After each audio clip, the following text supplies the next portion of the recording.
Bonjour, salut. Je ne sais pas si c'est moi ou vous l'avez remarqué aussi.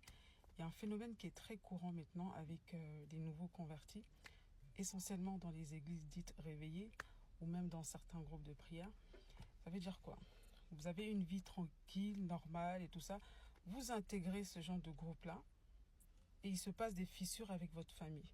Par exemple, vous allez voir des jeunes gens euh, qui étaient bien avec leur famille et tout ça, avec leurs parents. Du jour au lendemain, le père devient un sorcier, la mère c'est une sorcière. Il y a une fracture familiale. Pareil aussi avec les femmes qui sont mariées, qui sont en couple ou qui ont des enfants et tout ça. Tu abandonnes tes enfants, tu abandonnes ton mari pour aller réaliser les rêves de ton pasteur ou de ta pastoresse. On ne te dit pas de ne pas servir Dieu. Mais le premier service à Dieu, c'est déjà dans ta famille. La façon dont tu te comportes envers les gens de ta famille, ça compte. La façon dont tu veux te comporter avec ton mari, la façon dont tu prends soin de tes enfants. Tu ne peux pas laisser ta maison pour aller faire toutes sortes d'œuvres et tout ça. Où c'est écrit ça dans la Bible?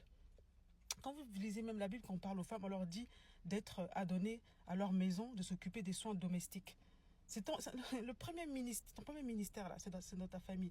Si toi, tu ne t'occupes pas de tes parents, tu as un enfant qui est dans une maison et que tu commences à, je sais pas comment te dire ça, à être rebelle à tes parents parce que ton pasteur te demande de faire ça, de faire ça, de faire ça, à quel moment tu honores tes parents? Vous savez, il faut être équilibré en fait. Je pense que, même moi je suis tombée dans ce piège-là, je pense que c'est ça le problème. C'est que beaucoup d'entre vous, vous êtes dans ce genre de système où on vous exploite.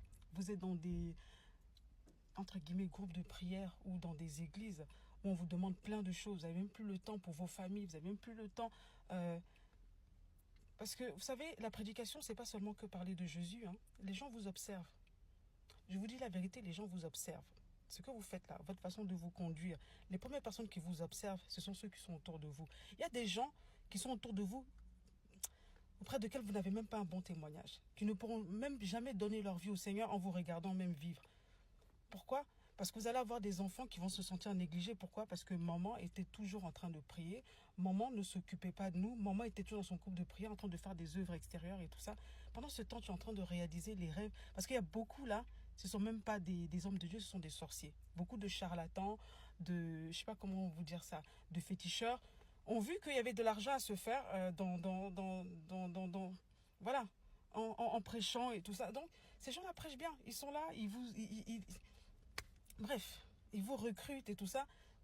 Et entre-temps, si vous n'avez pas, comment dire ça, de connaissance de la parole de Dieu, si vous n'êtes pas vraiment assis dans la parole de Dieu, vous vous laissez avoir. Vous allez penser que vous êtes en train de servir Dieu, alors que vous êtes en train de servir en fait une personne. Une personne qui fait son propre culte de personnalité. Vous allez avoir une fracture avec vos familles, avec vos parents, pour les plus jeunes, parce qu'il y a des jeunes ici, vous avez totalement délaissé vos parents, vous êtes vraiment en fracture même avec vos parents. Pour vous, c'est normal, parce que vous dites que vous servez Dieu et tout ça, mais lisez bien la Bible, hein. Servir Dieu ne te dispense pas d'honorer tes parents. Ça ne te dispense absolument pas de prendre soin de tes enfants, de prendre soin de ta famille. C'est pas seulement leur donner de l'argent ou à manger, tout ça, mais c'est aussi, être aussi présent. Parce que tu peux pas aller parler de Dieu à l'extérieur alors que tu n'as même pas le temps. Tu peux même pas passer du temps avec ta famille. Toi, le week-end, tu es seulement que dans tes groupes de prière, tu es seulement en train d'aller faire à manger à papa pasteur, tu es seulement que chez ton pasteur, tu es seulement que en train dans tes discussions. Je vous dis ça parce que moi, ça a été mon vécu, en fait. Jusqu'à ce qu'on me réveille et que les gens me disent, viennent m'en parler. Et je me suis rendu compte que souvent, posez-vous la question, est-ce que vous n'êtes pas envoûté? Est-ce que tu n'es pas envoûté?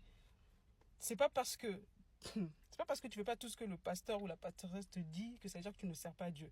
Le premier service à Dieu, là, c'est d'abord dans ta maison, dans ta famille. Faut que les gens qui sont autour de toi, là, ils sentent vraiment que tu es une femme de Dieu.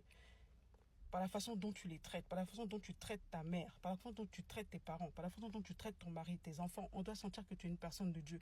Parce que beaucoup de gens comme ça, vous êtes là, vous allez prier dans les églises, mais vos enfants vont mal tourner parce que vous n'étiez pas là. Vous n'étiez pas là. Vous étiez là, vous pensez que vous travaillez pour Dieu. Mettez-vous à part, priez, jeûnez et demandez à Dieu de vous ouvrir les yeux dessus. Parce que il y a beaucoup de gens, vous êtes vraiment envoûtés. Moi, je dis vous êtes vraiment envoûtés. Et je parle aux jeunes hommes, aux jeunes personnes là, qui êtes là, qui avez rejeté vos parents, qui faites pleurer vos parents parce que aujourd'hui, tu es devenu même plus le fils de ton papa pasteur et de ta maman pasteur que de tes propres parents qui t'ont mis au monde, qui se sont battus pour toi, pour que tu sois là. Et même si tes parents même n'ont pas été parfaits, ce sont tes parents. Voilà, ce sont tes parents. Et la Bible ne te dispense pas de les honorer. Tu vois? Non, franchement, réveillez-vous. Réveillez-vous, les gars. Moi, le conseil que je vais vous donner, c'est lisez la parole de Dieu. Parce que beaucoup de gens font n'importe quoi. N'importe quoi. Parce que il n'y a pas d'assise dans la parole de Dieu, il n'y a pas de connaissance de la parole de Dieu. Donc on peut vous exploiter, vous faire n'importe quoi.